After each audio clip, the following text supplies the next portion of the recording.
Congress has until the end of this week to reach a deal to avoid a partial government shutdown. Now, if lawmakers fail to do so, funding for several departments, including Homeland Security and the IRS, will run out. I'm sure some Americans won't mind that. Scott MacFarlane joins us now, our congressional correspondent. Scott, you're tracking everything. Where exactly do the negotiations and the discussions stand? They have saved the thorniest, trickiest issue for last, like a procrastinating college student. This Homeland Security funding has always been the trickiest for the U.S. House to navigate, and that's what they've got to get done to avert a partial shutdown by Friday midnight. It's because it involves funding border security, border agents, all the things that are so synthesized into the 2024 campaign, and all of which are such wedge issues right now between the two parties. You see there all the agencies that can be funded by the end of the week, and it must be funded to avoid this shutdown. Big ones like the Pentagon, like justice programs. But Bob, the reporting we have today is that it's Homeland Security funding that right now has held up progress, and they're running out of time to make progress. Scott, walk us through the calendar. Yeah, it's not a pretty sight. You sure you want to go down that path? They have until Friday to figure out how to fund these agencies, but there are other deadlines between now and then. Typically, you have to give the U.S. House 3 full days, 72 hours to review text once it's on paper. And right now it's not yet on paper, and we're getting close to 72 hours away.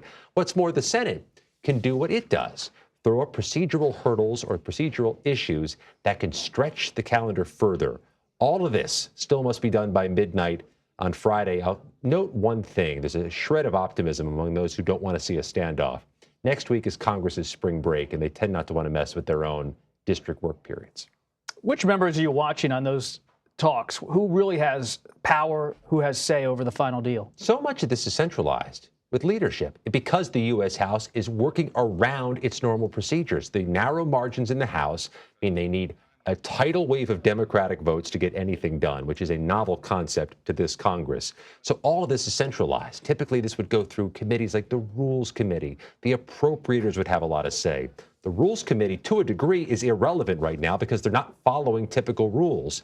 This comes down to the Speaker of the House and either one of two, the Senate Democratic leader or the White House. Who is he talking to at any moment of time will dictate how fast this gets done. Is Speaker Johnson getting any pressure to have a shutdown? There's a voice from the House Freedom Caucus, which has been consistent from the jump on this. And when I say the jump, I mean September 30th, when all these standoffs began. And in a letter they issued as the evening began tonight in Washington, they asked their members to toe a hard line against these spending bills unless there are policy changes to border security, something they've been championing from the start of the impasses. They're doing so again. They're the dissenting voices who I think may say, better there be a shutdown than for us to come up short on changes at the border. And CBS News has obtained surveillance video showing what appears to be people erecting gallows and a noose, which was seen during the January 6th attack on the Capitol. What exactly do we know about what is a new development here, what's worth paying attention to? It's one of the few stubborn mysteries that remains from January 6th. Who erected those gallows, that horrific sight from the west front of the Capitol? This video here, exclusive to CBS News, shows the movement of the pieces of the gallows from the 6 a.m. hour, Bob. 6 a.m. January 6th. There they are going across Union Square.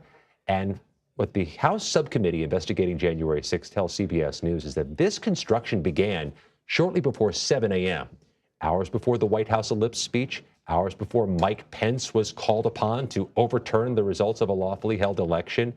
And the question is now, who are these people and how has it been 3 years since they've been found?